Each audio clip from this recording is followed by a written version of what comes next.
দেখেন, চরিত্র যার একবার গেছে সেটা আর ভালো হবে না। চরিত্র যার একবার খারাপ হয়ে গেছে সে আর ভালো হবে না। হবে না মানে হবে না, হবে না, হবে না। চরিত্র বোঝেন, আপনাকে চকচক করে, আপনাকে দূর থেকে কেউ দেখলেই কিংবা আপনার কথা কেউ মনে করলে কিংবা আপনি 100 মাইল দূরে আপনার কথা তা যদি স্মরণ হওয়া মাত্র সে বুঝতে পারবে, হ্যাঁ আপনি সেই সৎ চরিত্রবান আর কুচরিত্রবান। চরিত্র বিষয়টা আসলে অন্য বিষয়। তাই যারা বাবা মা আছেন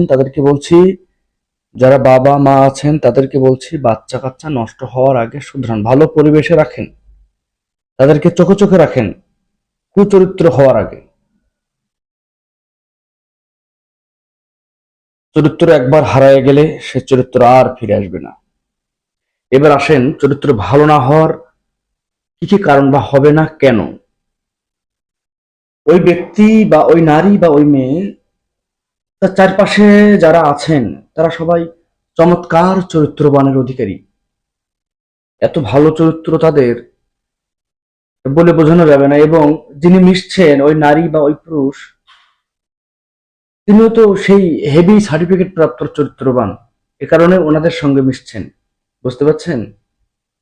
এটা গেল একটা বিষয়। এবার আসেন, ওই ব্যক্তি বা ওই মেয়ে বা ওই নারী সে নিজেই কঠিন কুচরিত্রের অধিকারী হওয়ার কারণে বন্ধু বান্ধব বা তার সঙ্গী যারা, তাদেরকে তো সে চুজ করে, তাদেরকে সে চুজ করছে।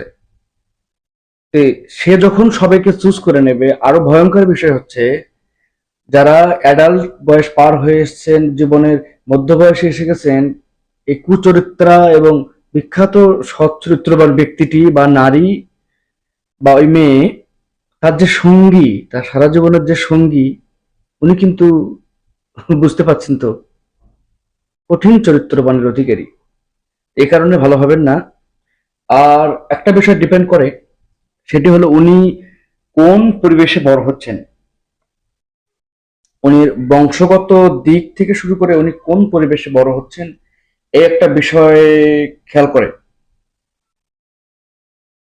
তো আপনার বড় হওয়ার পথের এই পরিবেশটা আপনাকে খুব আঁকড়ে ধরবে এবং এই পরিবেশটা খুব জরুরি। তবে এবার আসেন, এখান থেকে ভালো হওয়ার তো কিছু উপায় আছে। এখান থেকে ভালো হওয়ার উপায়টা কি? একেবারে যে যে ধর্মের আছেন সেই ধর্মের প্রতি আনুগত্য করে একদম আদা জল খেয়ে তাকে সেই ধর্মের প্রতি আনুগত্য স্বীকার করে সমস্ত কাজ করতে হবে। এবং শুধু তাই নয়, সেকেন্ড যে অপশনটা আছে সেটা হচ্ছে তার